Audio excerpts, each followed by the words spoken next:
To her, he was just a stranger, a man in a dusty old pickup who stopped when no one else would. To him, she was just another driver stranded on a cold morning highway, trying not to cry. Neither of them knew that by sunrise, that same silver car would be parked outside his home, and the truth tucked beneath its wiper would change both of their lives. If you've ever been helped by a stranger, or believe fate sometimes takes the long way home, share your story in the comments, and don't forget to subscribe for more heart-touching stories. This is Dad and Fate. Her BMW gave a small shudder, a cough like a last plea, and then surrendered. Emma Clark guided it onto the shoulder as the morning traffic roared past in ribbons of chrome and indifference. Steam drifted from under the hood, a pale ghost rising into the chill. She checked the clock, 8:12 a.m. At 9, she was supposed to be standing in a glass-walled boardroom explaining why Harborline Motors should invest in apprenticeships and people, not just marketing and margins. 6 months of late nights, rewrites, and unreturned weekends led to this morning. A broken engine wasn't on the agenda. She called roadside assistance. A soft, professional voice apologized. 45 minutes. 45 minutes might as well have been forever. She thanked them anyway, because that's what you do when you're trying not to fall apart. The silk scarf she'd chosen for confidence now felt like a noose. She loosened it, pressed the back of her head into the seat, and told herself to breathe. In her rearview mirror, an old Ford pickup eased onto the gravel behind her. The driver's door creaked open. A tall man stepped out, broad-shouldered, posture steady in a way that slowed the air around him. He kept his hands visible, stopped a respectful distance from her window, and pitched his voice above the wind. "Morning, ma'am. Looks like trouble. Want me to take a look?" She lowered the window halfway. City instincts whispered caution, but his tone, calm and unhurried, disarmed them. "It just died. I called a tow truck." He nodded, as if her answer was exactly what he expected. "I'm a mechanic. Might be something simple. May I?" There's a small moment where trust has to decide. She held it, waited, then unlocked the door and stepped out into the cold. "Please, I can't be late." "Then let's see if we can't help the morning along," he said, and the corner of his mouth lifted like it had practice being kind. He popped the hood. "Fina." Steam breathed warm and sweet with coolant. "Overheating," he murmured. "Cracked hose. You pulled over in time." He fetched a dented red toolbox from the bed of his truck and opened it with the care of a ritual. His hands were the kind that learned patience by necessity. Scarred, steady, competent. "You do this often?" she asked, trying to drown out the ticking clock in her head. "Most of my life," he said without looking up. "Name's Jack. Jack Carter. Used to run a little garage out on County Road 7. "Used to?" "World changed," he said lightly. "Rent doubled. Dealerships grew. Then my wife passed. The shop followed. I've been raising my daughter since." He tightened a clamp and gave a small, apologetic shrug. 10 years old, smarter than me, keeps me honest." "I'm sorry," she said, voice softer than she meant. He glanced up just long enough to meet her eyes. "Things break," he said gently. "You learn to fix what's left." He checked the patch, leaned back, and wiped his hands on a rag that looked like it had seen entire months. "Try her now." Emma slid behind the wheel, turned the key and held her breath. The engine caught, stumbled, then smoothed into a low, strong purr she hadn't heard in weeks.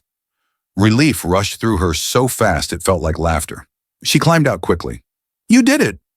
"You did the smart part," he said, lowering the hood with a clean click. "You stopped before it got worse." "Please, let me pay you," she said, reaching for her purse. He raised a hand, almost embarrassed by the idea. "No need. I'm glad to help."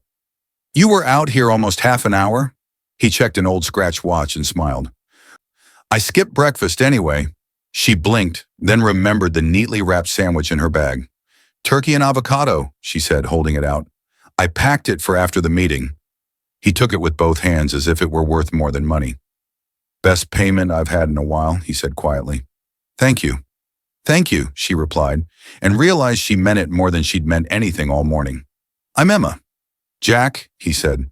"Safe drive, Emma." She pulled back onto the highway, the city climbing into view, the clock less cruel than it had been. In her mirror, the pickup shrank to a dot, then to nothing, and still somehow she didn't feel alone.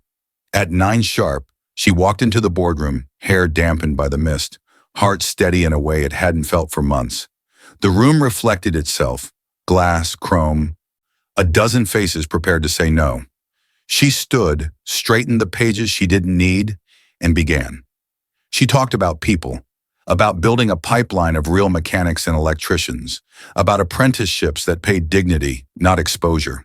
When a senior director pushed back on costs, she heard a memory in her own voice, steady, unhurried.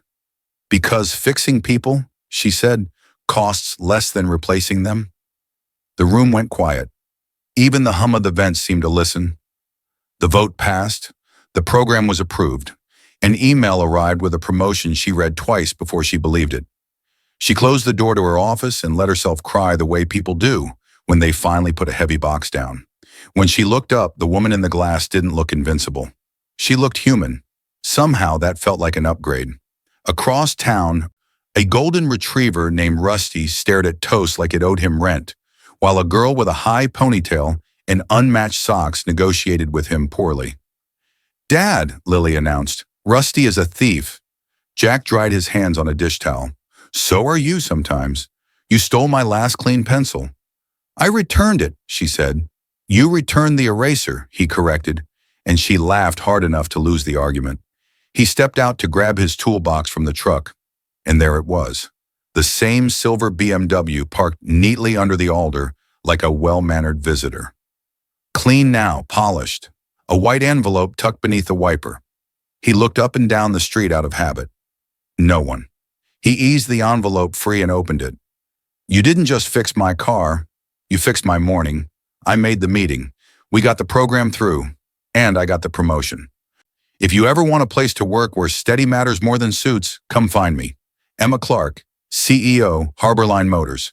He read it twice, then a third time with Lily wedged under his arm. "Who's that?" she asked. "A woman whose car broke down at the right time," he said. "Did you save her?" Lily whispered, as if saving were a secret. Jack smiled. "Maybe we saved each other." He tucked the letter into his old wallet, where he kept things he wasn't ready to put down. He stood on the porch a long minute, looking at the car, the street, the way the morning light made ordinary things generous. He didn't believe in signs, but he believed in good timing when it showed up wearing its best manners. Back at her desk, Emma drafted a thank you note she'd already written in her head.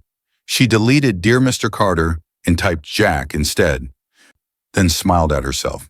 She told him about the vote, about the faces that shifted as she spoke, about how some rooms need one calm voice to remember they have ears. She added her card, not because of the title on it, but because it had a direct number that bypassed a polite maze. She didn't expect him to come. He didn't plan to, but fate has a way of leaving doors on their latches. Jack didn't go the next day. He told himself it was pride, but really it was fear, the quiet kind that lives in people who've already lost enough. Harborline Motors sounded like a world built of rules and spotless shoes, not a place for men with grease beneath their nails. He folded the letter once more, slid it back into his wallet, and got on with fixing what little still came through the shop's old door. But the offer stayed in his head. Each time he passed the empty lot where his garage once stood, he imagined what it would feel like to build something that couldn't be taken overnight. That thought frightened him more than it comforted him. 3 evenings later, as Lily practiced math at the kitchen table, she asked, "Dad, are you ever going to call that lady from the car?" He looked up from the dishes. "What lady?" "The one who said you fixed her life. The one with the pretty handwriting." "She didn't say that." Lily tilted her head. "You read that note a lot for something she didn't say." He tried not to smile. "Finish your homework." But she was right. He had memorized every loop of ink, every word that had sounded like possibility. Friday morning he gave in. He washed the truck, put on the cleanest work shirt he owned, and drove into the city. Harborline's headquarters rose out of glass and steel, a mirror reflecting everything he wasn't. The security guard looked him up and down before calling upstairs. Minutes later, the elevator doors opened, and Emma appeared, hair tied back, expression bright with surprise and something close to relief. "Jack," she said, stepping forward. "You came. I wasn't sure where else to park, he said, trying for humor. She laughed, the sound lighter than he expected. You fixed that part of my day, too. Come on, I'll show you something. They walked through corridors humming with conversation and polished shoes. He felt like a walking oil stain until they reached a different wing. Older, louder, alive with the smell of steel and paint. This used to be storage, she said. Now it's the beginning of our apprenticeship center. We're calling it the renewal program. She paused beside a line of half-restored cars. I want you to run it.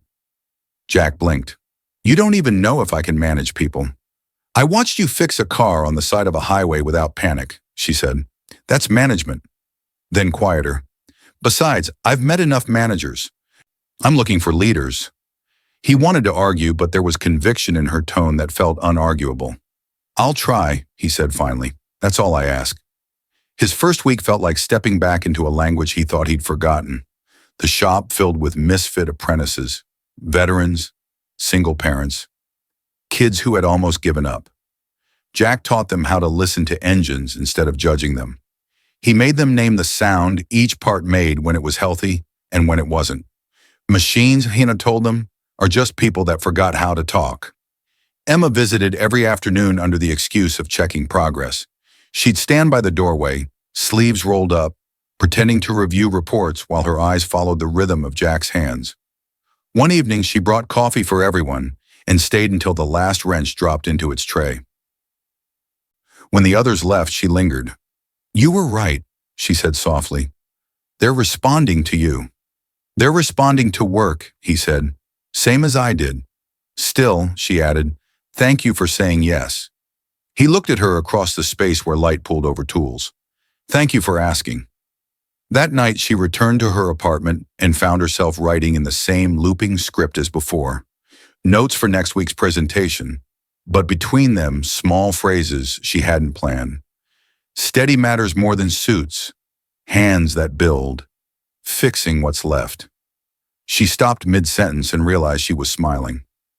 Jack, meanwhile, stood in the doorway of Lily's room, watching her sleep, hair fanned across the pillow. He thought about how easily life had opened a door he hadn't even knocked on. Maybe fate didn't need permission, just patience. Days folded into weeks. The program started drawing attention. A local paper sent a photographer. In one of the shots, Emma and Jack stood side by side, laughing at something the reporter had said. She hadn't seen herself laugh like that in years. He hadn't expected to. When the article ran, Lily cut it out and taped it to the refrigerator. Beneath the photo, she wrote in colored pencil, Team Fix It, powered by sandwiches. Jack pretended to be annoyed. That joke's going to follow me forever. Lily grinned. So will the good parts. He looked at the picture again and thought she might be right. By early March, the shop had found its rhythm. Engines hummed like they trusted the hands that touched them. The apprentices arrived early, joked louder, left proud, and every evening after the last wrench clinked into its drawer, Jack would wipe his hands and find Emma still there, half hidden behind a clipboard she never really read. One Friday, she traded her blazer for a faded Harbor Line sweatshirt. I figured if I'm going to stand around in your kingdom, she said, I should at least look like I belong. He smiled. You belong fine already.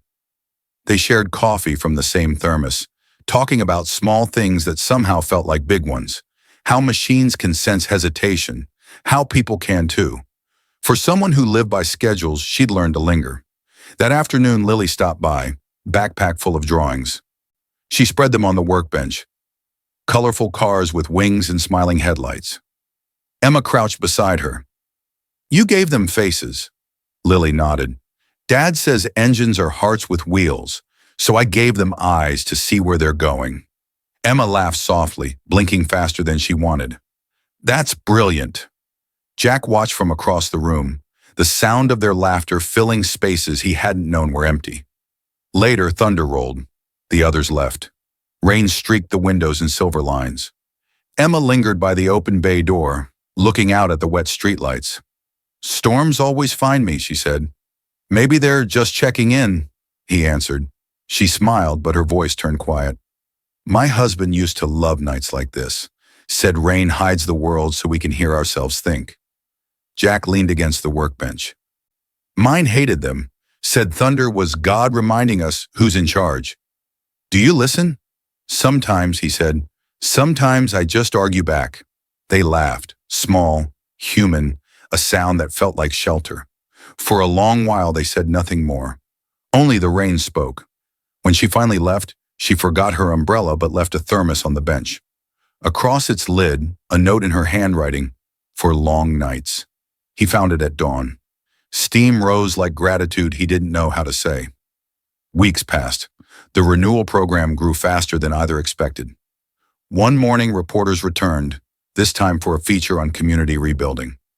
Emma watched Jack guide the apprentices through a complex repair. No shouting, no hurry, just patience that felt contagious. When the interview ended, the journalist asked Emma, "What made you start this project?"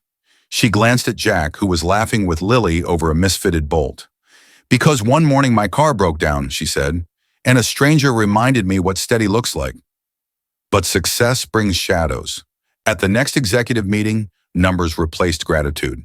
A senior board member tapped his tablet. The renewal program costs more than it earns. It's goodwill, not revenue. Emma replied calmly, "Goodwill is investment." "Not one our shareholders asked for," he said. She kept her tone even. "Sometimes they don't know what they're asking for until it exists." He smiled thinly. "And if it fails?" She looked out the window toward the shop 2 blocks away. "Then at least we failed building something honest." When the meeting adjourned, she stood alone in the hallway, pulse racing. In her chest, she felt the tug of 2 worlds, one of ledgers, one of people. That night, she went to the shop to think. Jack was still there, tightening a bolt on an old convertible donated by the city. "You should be home," she said. "So should you." She watched his hands work, the light sliding across the scars on his knuckles. "You ever regret taking this job?" she asked. He didn't answer immediately. "Sometimes, usually when I think too much about what could go wrong." "And the rest of the time?" He looked up, smile faint. "I just fix what's in front of me." The rain started again. The smell of oil and water mixed in the air, familiar now. Emma leaned against the doorframe, arms folded. "You ever think fate puts the right people in the wrong places just to see what they'll do?" Jack wiped his hands. "I think fate puts them where they can't run anymore." She chuckled. "Maybe that's the same thing." Before leaving, she said, "Thank you for keeping this place alive." He answered simply, "You gave it the spark. I just keep the engine warm." The next morning, she returned to her office to find an envelope on her desk. Inside, Lily's newest drawing. 2 cars, one blue, one silver, parked side by side under a rainbow that looked suspiciously like a wrench. At the bottom, in bright marker, "Friends fix everything." Emma laughed until she cried. Across town, Jack tacked a photocopy of the same drawing to the shop's bulletin board. He stood back, reading the crooked letters, and for the first time in a long while believed them. The first drops came before dawn, slow, heavy, sure of themselves. By noon, the city disappeared behind sheets of water. Jack loved storms once, but that morning felt different. Every clap of thunder sounded like a name he hadn't said in years. Amber. When the call came from a friend near the creek, he didn't think.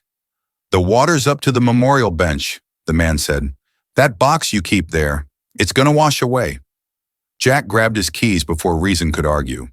He left a note for Lily. "Be home soon. Stay inside." The rain hit sideways, blurring the road into a river of silver. He drove slow, wipers fighting for vision, heart thudding in rhythm with the lightning. At the creek, the current was already wild. Brown, rising, angry. The small wooden box he'd nailed under the bench, Amber's photo, their wedding rings. The drawing Lily made when she was 4 was half submerged, bobbing against the leg. He waded in, cold bit straight to bone. "Come on," he muttered, forcing through the current. He caught the box just as a branch slammed into his shoulder, knocking him sideways. Water filled his mouth, his ears. He tasted mud and memory. He clawed for balance, clutching the box to his chest. "Not again," he gasped. "I'm not losing her again." Miles away, Emma was in a meeting she wasn't hearing. Her phone buzzed, Lily's name flashing across the screen. "Emma, Dad went to the river. The news said the bridge is closed." Emma was out of her chair before the sentence ended. No driver, no umbrella, just keys and fear. The rain was relentless, the kind that makes the world small. Headlights cut tunnels through the dark. She followed the route she'd taken 100 times to the shop, then turned toward the floodplain, praying she wasn't too late. She found the truck first, half submerged near the bend. Door open, no sign of him. "Jack!" she shouted into the roar of water. A faint voice answered, hoarse. "Over here!" She saw him then, midstream, waist deep, clutching something to his chest like a newborn. "Leave it!" she yelled. "It's not worth your life." His answer came broken by thunder. "It's all I have left." She didn't think. She stepped into the water. It seized her immediately, cold and alive, trying to pull her under. Each step felt stolen. "Jack!" she cried again. He turned toward her, eyes fierce even through the rain. "Go back!" "Not without you!" Another surge hit them both. She reached, caught his arm, and for one impossible second they both went under, then up, sputtering, dragging the box between them. She found footing first, pulled, shouted something she couldn't hear over the thunder, and together they stumbled to the embankment. Mud gave way to gravel, gravel to road. When they collapsed, the box was still in his grip. For a long while neither spoke. Rain softened to drizzle, and the only sound left was their breathing. Jack opened the box with trembling hands. Inside everything was dry. The photo, the rings, the drawing.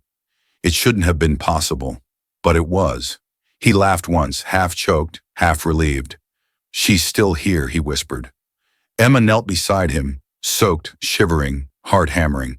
"She always was." He looked at her then.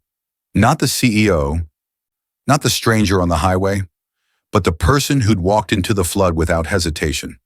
"You could have died," he said. "So could you." "I had to try." "I know," she said. "That's why I came." They sat in the mud, leaning against the same truck that had brought him there. Between them, the box rested open like proof that some promises survive anything. When sirens finally approached, neither moved. The rescue crew shouted questions, but all Jack heard was Emma's quiet laugh, a laugh soaked in exhaustion and wonder. Back at the shop, wrapped in blankets, the storm still rattling the windows, Jack placed the photo on the workbench. Under the fluorescent light, the image gleamed. Him, Amber, a baby Lily, and a young man holding a notebook. Peter Clark. Emma stared. "That's Peter," she breathed. "My husband." Jack blinked. "The reporter? He was the one who came by after the blizzard, asked about helping strangers. I fixed his car too." She covered her mouth. "He wrote an article about you. The man who fixed more than engines. I found it years ago." They both laughed softly, disbelief turning into awe. "So," Jack said, "we've been circling each other for years." "Fate just waited for the right storm," she replied. He took a slow breath, eyes still on the photo. "Maybe we've both been trying to pay each other back for things we didn't know we owed." Emma smiled, tears mixing with the last drops of rain. "Then let's stop keeping score." Outside, the storm eased. The sky cracked open into silver. Lily burst through the door, running straight into her father's arms. He lifted her easily despite the bandaged shoulder, laughing for the first time in days. Emma watched them, warmth spreading through her chest. For once she didn't think about reports or headlines. She thought about timing and second chances and how sometimes the universe repairs its own mistakes, one heart at a time. Jack set the box on a shelf near the window, where morning light would find it. Then he looked at Emma and said quietly, "Guess we both made it home." Morning sunlight poured through the workshop's open doors, warm and forgiving. The storm had scrubbed the sky clean. The air smelled of wet earth and new beginnings.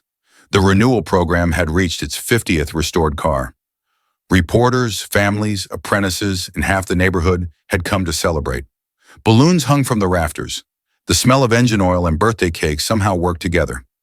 Jack moved slowly through the crowd, one arm in a sling, smiling at faces that once carried only doubt. His students, people who had thought their chances were gone, were shaking hands with customers, showing off the cars they'd rebuilt. Laughter replaced the echo of wrenches. Emma stood by the entrance, clipboard in hand only because it gave her something to hold. When Jack caught her eye, she mouthed, "You did this?" He shook his head. "We did." Then Lily tugged at Emma's sleeve. "Can I say something?" Emma crouched. "Of course." Lily climbed up onto a stool near the microphone that had been meant for speeches no one wanted to give. She cleared her throat, serious and small all at once. "My dad says cars are hearts with wheels," she began. "Sometimes they stop working.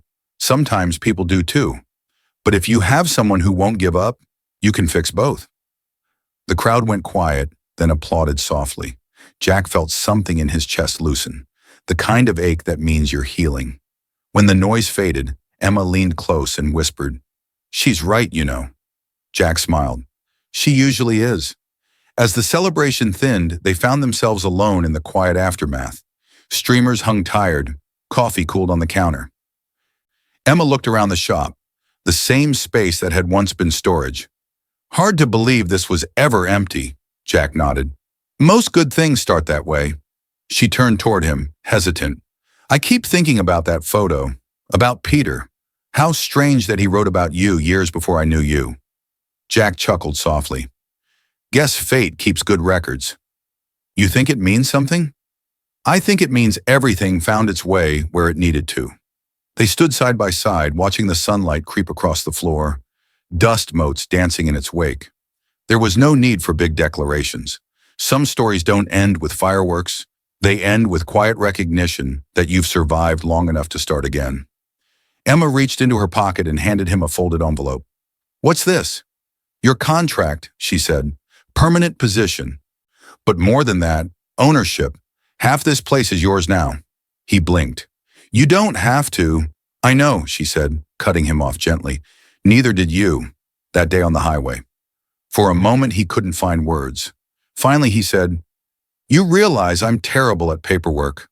"Good," she said. "I'm terrible at engines. We'll balance." Later, as the last car left the lot, Jack wiped grease from his hands and leaned against the doorway. Emma joined him holding 2 mugs of coffee. The sunset painted the shop windows gold. "Do you ever wonder what would have happened if your car hadn't broken down?" he asked. She smiled. "Then I guess fate would have had to find another excuse." They drank in silence, content. Somewhere inside, the radio hummed an old tune about roads and second chances. When she turned to leave, she paused. "Jack?" "Yeah?" "I think Amber and Peter would have gotten along." He looked toward the shelf where the wooden box sat, sunlight resting gently on it. "Maybe they already do." That night, after locking up, he stepped onto the porch with Lily. The street was calm again, washed clean by rain and effort. Across the curb sat a silver BMW, the same one he'd repaired months ago, gleaming under the streetlight. Something white fluttered under the wiper. Lily ran to fetch it, brought it back with a grin. "It's from Miss Emma." Jack unfolded the note. Her handwriting was the same looping grace as before. "You fixed my car once. You've been fixing hearts ever since. Thank you for reminding me that the smallest kindness can steer a lifetime." He smiled, tucked the paper into his wallet beside the first letter. Lily rested her head against his arm. "Dad, do you think fate ever gets tired?" He looked up at the stars. "No, kiddo. I think it just waits for people to notice it." Back in her apartment, Emma watched the city lights through the rain-speckled window. Somewhere out there, an old pickup sat beside a silver BMW, and that was enough proof that timing still mattered. She whispered into the quiet, "Thank you," not sure whether she meant Jack, Peter, Amber, or the universe that had threaded them all together. Sometimes destiny doesn't knock. Sometimes it parks quietly outside your home, waiting for you to open the door. Sometimes it looks like a stranger's steady hands, a flood survived, a note written twice, and sometimes it looks like love. Not the loud kind, but the kind that builds slowly, like an engine rebuilt piece by piece, until it hums again. If a stranger ever changed your day or your life, share it in the comments. And remember, a little kindness can change a lifetime. This is Dad and Fate, where ordinary fathers meet the moments that find them.